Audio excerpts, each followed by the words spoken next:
Divine ஜேர்னில இன்னைக்கு நம்ம பார்க்க போற கோயில் பாதாள செம்பு முருகன்.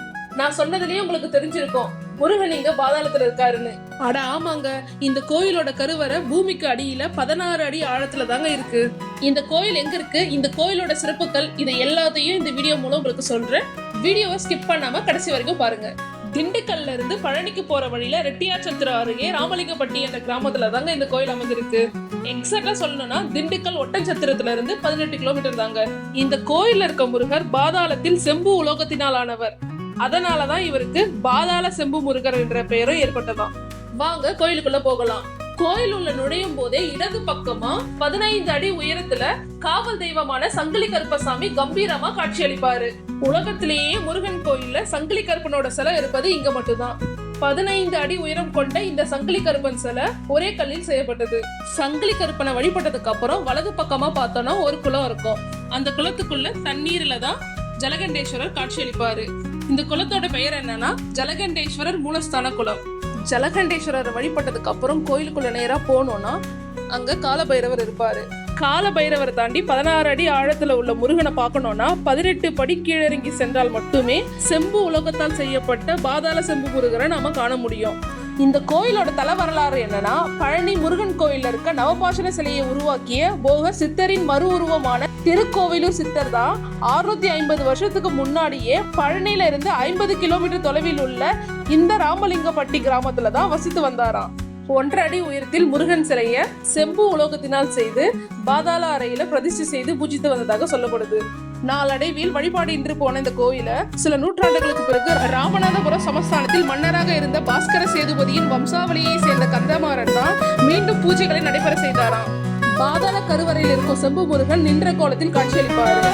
இந்த சிலைக்கு முன்னாடி 650 வருட பழமையான திருக்கோவிலூர் சித்தர் வழிபட்ட முருகன் சிலையும் இருக்கும். திருச்செந்தூருக்கு அடுத்தபடியா முருகர் இங்கதான் பாதாளத்துல இருக்காரு. அதனாலதான் இந்த கோயில சின்ன திருச்செந்தூர் அப்படின்னு சொல்லுவாங்க. பொதுவா முருகப்பெருமான் மலைகள்ல தான் குடிக்கொண்டிருப்பாரு. அப்படி நம்ம முருகனை தரிசிக்க சொல்லும் போது ஏற்றமாகவும் திரும்பி வரும்போது இறக்க பாதையாகவும் தான் வருவோம். ஆனா இந்த கோயில்ல மட்டும் 18 படி கீழே இறங்கி போய் தான் முருகனை தரிசனம் செய்ய முடியும். முருகனை தரிசனம் செஞ்சதுக்கு அப்புறம் ஏற்றமான பாதையில வரணும். கீழே இருக்கும் பக்தர்களை முருகப்பெருமான் வாழ்க்கையில தூக்கி உயர்த்துவதாக அர்த்தம். அதுதான் இந்த கோயிலோட சிறப்பும் கூட. பாரத நாட்டை காக்கும் முன்னாள் இந்நாள் ராணுவ வீரர்களுக்கு பரிவட்டம் கட்டி முதல் மரியாதை செய்வது இந்த கோயிலோட வழக்கம். அரசு வேலைகள், காவல்துறை சம்பந்தப்பட்ட வேலைகள், ராணுவம் சம்பந்தப்பட்ட வேலைகள், பதவி உயர்வு, சம்பள உயர்வு, இப்படி பல விஷயங்களுக்கு இந்த கோயில்ல இருக்க முருகனை வேண்டிக்கிட்டோம்னா உடனடியாக கிடைக்கும் என்பதால பல உயர் அதிகாரிகள் இந்த கோயிலுக்கு வந்துட்டு போறாங்க. இந்த கோயிலுக்கு வரும் பக்தர்களுக்கு திருநீர் பிரசாதமாக தராங்க. இந்த திருநீர் 18 வகை மூலிகைகளானது.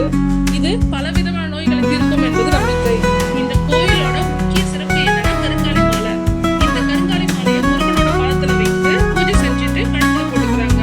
அது மட்டும் இல்லாம கருங்காலி வேல், சந்தன வேல் இது முருகனுக்கு சாத்தி வழிபடுறாங்க. கருங்காலி மாலை அணிவதால் எதிர்மறை சக்திகள் விலகி பஞ்சபூதங்களின் துறைகள் நமக்கு கிடைக்கும். அது மட்டும் இல்லாம பணத்தை ஈர்க்கும் சக்தி இந்த கருங்காலி மாலைக்கு இருக்கு. உடலுக்கு குளிர்ச்சி ஏற்படுத்தி ரத்த அழுத்தத்தை சீராக்கும். அதனாலதான் பிரபல நடிகர்கள்ல இருந்து அரசியல்வாதிகள் வரை இந்த கருங்காலி மாலையை போட்டுட்டு இருக்காங்க. பொதுவா எல்லா கோயில்லையும் முருகனுக்கு பூமாலை தான் சாத்துவாங்க. ஆனா இந்த கோயில்ல மட்டும்தான் கருங்காலி மாலை சாத்துறாங்க. இந்த கோயிலோட டைமிங் பாத்தீங்கன்னா காலை 6 மணில இருந்து 2 மணி வரைக்கும், மாலை 4 மணில இருந்து 8 மணி வரைக்கும். இங்க இலவச பொது தரிசனம் மட்டும்தாங்க இருக்கு. கட்டண தரிசனம் எதுவும் கிடையாது. குறிப்பா இந்த கோயிலுக்கு வந்தீங்கன்னா பேசக்கூடாது. ஏன்னா இந்த பாதாள செம்பு முருகனிடம் மௌனத்தில் வேண்டினால் மட்டுமே நம் வேண்டுதல்கள் நிறைவேறும் என்பது இந்த கோயிலோட ஐதீகம். அதனால இந்த கோயிலுக்கு வரும் பக்தர்கள் மௌனத்தை கடைபிடிங்க. வெற்றிவேல் முருகனுக்கு அரோகரா. இன்னும் இந்த மாதிரியான கோயில்களை பற்றி தெரிஞ்சுக்க நம்ம பேஜை ஃபாலோ பண்ணுங்க. இந்த வீடியோ பிடிச்சிருந்தா உங்க ஃப்ரெண்ட்ஸ் அண்ட் ஃபேமிலிக்கு ஷேர் பண்ணுங்க அண்ட் கமெண்ட் பண்ணுங்க. மீண்டும் சந்திப்போம்.